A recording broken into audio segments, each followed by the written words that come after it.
सबसे पहले तो आप सभी को नमस्कार। आप सभी से हाथ जोड़ के विनती है, प्लीज वीडियो को पूरा जरूर देखिए। अगर वीडियो पसंद नहीं आता है, वीडियो में बताई गई जानकारी पसंद नहीं आती है तो प्लीज आप वीडियो को डिसलाइक कर दीजिएगा, लेकिन वीडियो को पूरा जरूर देखिए। अगली बार से आप इस चैनल पर नहीं है अगर वीडियो पसंद नहीं आता है तो। अब आप में से ऐसे बहुत से लोग हैं जो कि ऐसा कोई बिजनेस शुरू करना चाहते हैं जिससे कि साल के 12 महीने कमाई की जा सके, तथा कोई ऐसा बिजनेस जिसमें कंपटीशन भी बहुत ही ज़्यादा कम हो। तो ऐसे में इस वीडियो को पूरा जरूर देखिए, क्योंकि आज के इस वीडियो में आपके लिए एक ऐसा बिजनेस लेकर आया हूँ जो कि काफ़ी ज़्यादा अच्छा और अभी भी इसमें कंपटीशन काफ़ी ज़्यादा कम है।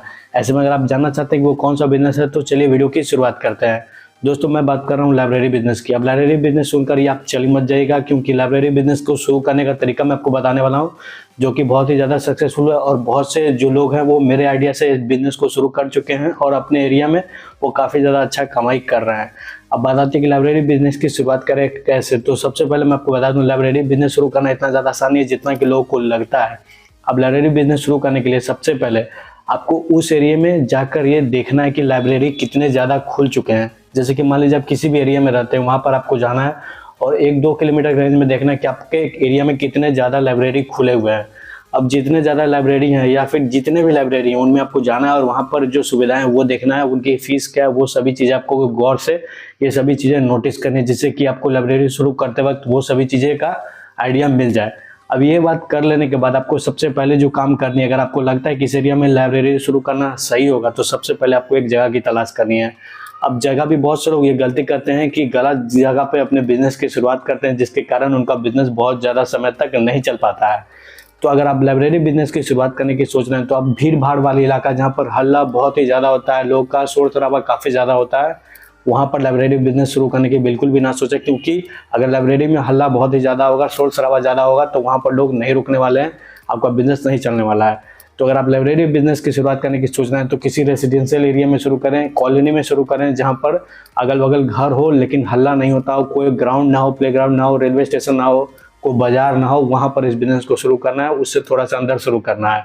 तो इस बात को ध्यान में रखकर ही लाइब्रेरी बिजनेस की शुरुआत करें और जगह का किराया भी आपको गौर से रखना है ध्यान में। अब बात आती है कि बहुत से लोग यहाँ पे घर से ही बिजनेस की शुरुआत करना चाहते हैं। तो अगर आप भी उन लोगों में से एक हैं जो कि घर से लाइब्रेरी बिजनेस को शुरू करने की सोचते हैं तो ऐसे में बता दूं, जी हाँ, आप शुरू कर सकते हैं घर से। जैसा कि मैंने आपको बताया, आपका घर किसी ऐसे इलाके में होना चाहिए जहाँ पर शोर शराबा नहीं होना चाहिए। तो अगर आपका घर इसी जगह पर है तो ऐसे में आप जी हाँ बिल्कुल अपने घर को लाइब्रेरी बिजनेस में तब्दील कर सकते हैं। नीचे वाले फ्लोर को या फर्स्ट फ्लोर को, जो भी फ्लोर को आप तब्दील करना चाहते हैं लाइब्रेरी में, आप उसे तब्दील कर सकते हैं और लाइब्रेरी बिजनेस की शुरुआत कर सकते हैं। बस इतना करने के बाद आपको नेक्स्ट स्टेप पे ध्यान देना है। लाइब्रेरी के लिए जरूरी लाइसेंस, फर्नीचर और फर्निशिंग का काम। अब एक बार जब आपको जगह किराए पर मिल जाता है या फिर आपका घर से ही आप बिजनेस शुरू करने की सोचें तो ऐसे में आपको दूसरा जो काम करना है वो है लाइसेंस का। अब जो रजिस्ट्रेशन व लाइसेंस की प्रक्रिया या फिर जो नियम कानून है वो आपको नीचे स्क्रीन पर मिल रहा होगा, आप उसे पढ़ लीजिएगा, जो कि बहुत ही ज़्यादा जरूरी है। इसके बाद अगर आप छोटे स्तर पर इस बिजनेस की शुरुआत कर रहे हैं तो हो सकता है आपको रजिस्ट्रेशन व लाइसेंस लेने की आवश्यकता ना पड़े, लेकिन हाँ, अगर आप थोड़े से भी बड़े स्तर पर कर रहे हैं तो आपको रजिस्ट्रेशन व लाइसेंस लेना पड़ेगा। अब एक बार जब आपको रजिस्ट्रेशन व लाइसेंस की प्रक्रिया पूरी हो जाती है तो आपको लाइब्रेरी के लिए फर्नीचर और फर्निशिंग का काम पूरा करवाना है। अब यहाँ पर आपको एक बात ध्यान रखना है कि लाइब्रेरी में आपको जो केबिन बनवाना है वो इतना ज़्यादा चौड़ा होना चाहिए जिसमें कि एक विद्यार्थी आराम से आकर बैठ सके और वहाँ पर पढ़ाई कर सके, या फिर जिस भी काम के लिए वो लाइब्रेरी आ रहा है वो काम वहाँ पर पूरा किया जा सके। कई बार मैंने देखा है कि लाइब्रेरी बहुत ही छोटा बनाया जाता है, केबिन जो होता है लाइब्रेरी का वो बहुत ही ज़्यादा छोटा छोटा होता है, जिसके कारण स्टूडेंट्स को काफ़ी ज़्यादा दिक्कत का सामना करना पड़ता है। इसके लिए आपको जो है केबिन बनवाना होगा, पूरे सेक्शन बाय सेक्शन बनवाना होगा। इसके अलावा आपको मेज या चेयर की आवश्यकता पड़ने वाली है। इसके अलावा आपको फैन की आवश्यकता पड़ेगी।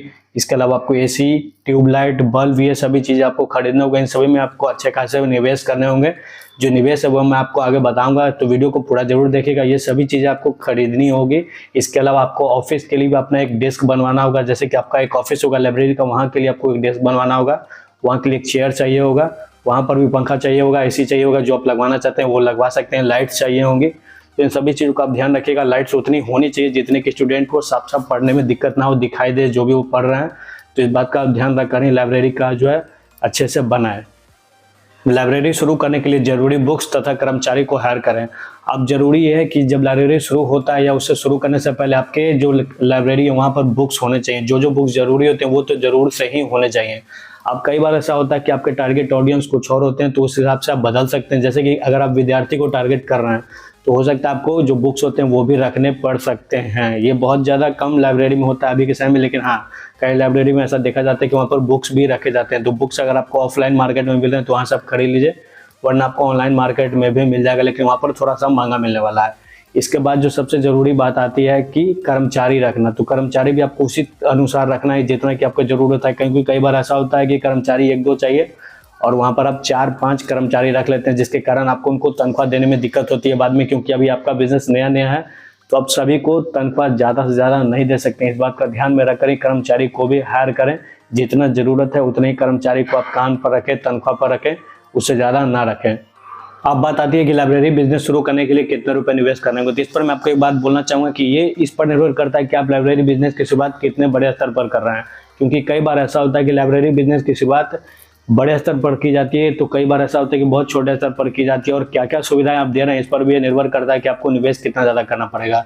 अब अगर आप अपने घर से ही बिजनेस की शुरुआत कर रहे हैं, यानी कि किसी बिना जगह को किराए पर लिए अपने बिजनेस की शुरुआत कर रहे हैं, तो आपका किराए का पैसा जो है वो बच जाता है, वो आपका प्रॉफिट में आ जाता है।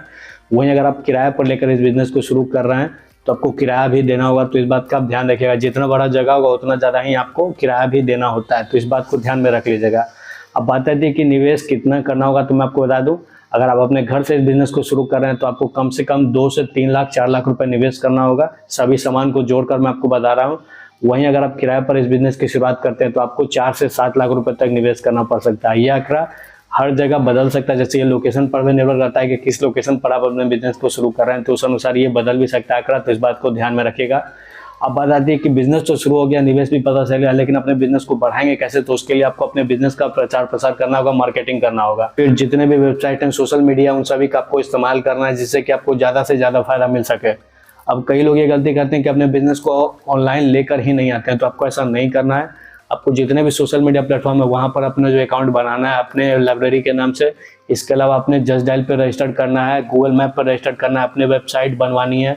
वेबसाइट सेकेंडरी चीज़ है, आपका मन है तो बनवा सकते हैं, नहीं तो नहीं भी बनवा सकते हैं, वरना ब्लॉगर पर भी आप अपना वेबसाइट बनवा सकते हैं, जो कि फ्री में, या फिर आप थोड़े बहुत पैसे देकर एक प्रोफेशनली तरीके से ब्लॉगर पर भी बनवा सकते हैं, जिसके लिए आपको होस्टिंग की पैसे नहीं लगने वाली हैं। इसके बाद आपको प्रचार प्रसार में बहुत ही ज़्यादा पैसे खर्च नहीं करने हैं, लेकिन हाँ आपको पैसे खर्च करने होंगे। आप पैम्पलेट बंटवा सकते हैं, जगह जगह होर्डिंग लगवा सकते हैं, फिर बैनर लगवा सकते हैं। स्टूडेंट जहाँ पर कोचिंग जैसे होती है तो वहाँ पर जाकर आप बात कर सकते हैं, जो मैनेजर होते हैं या फिर जो उनके इंचार्ज होते हैं वहाँ पर जाकर बात कर सकते हैं पार्टनरशिप में, या फिर परसेंटेज पे उन्हें रख सकते हैं कि आप जो स्टूडेंट भेजेगा उसका परसेंटेज आपको मिलेगा। तो इस तरह से आप अपने बिजनेस को ग्रो कर सकते हैं। और आपको और भी टिप्स चाहिए तो प्लीज़ हमारे चैनल पर जाइए, आपको पता चल जाएगा। वहाँ पर मैंने एक वीडियो डाला हुआ है कि अपने बिजनेस का प्रचार कैसे करते हैं, आप उस वीडियो को पूरा जरूर देखिए, उससे आपको काफ़ी ज़्यादा जानकारी मिल जाएगी, जिसका ये वाला वीडियो है। तो इस वीडियो को आप जाकर जरूर देखिए। उम्मीद करता हूँ आपको लाइब्रेरी बिजनेस शुरू करने में कोई भी दिक्कत नहीं आएगी इस वीडियो को देखने के बाद। अगर आपको किसी भी तरह की दिक्कत आ रही है तो प्लीज़ नीचे कमेंट कीजिएगा, और अगर आपको वीडियो पसंद आए तो प्लीज़ कमेंट जो है वो कीजिए। अगर लाइक करना है तो लाइक भी कीजिएगा। इसके साथ ही अगर आपको वीडियो थोड़ा सा भी ज़्यादा पसंद आए तो प्लीज़ अपने दोस्तों के साथ शेयर कीजिए, अपने परिवार में किसी ऐसे व्यक्ति को शेयर कीजिए कोई बिजनेस शुरू करने की सोच रहे हैं। चलिए मिलते हैं अगले वीडियो में। अगर आपने अभी तक हमारा चैनल सब्सक्राइब नहीं किया तो प्लीज़ चैनल सब्सक्राइब कर ले। चलिए मिलते हैं अगले वीडियो में।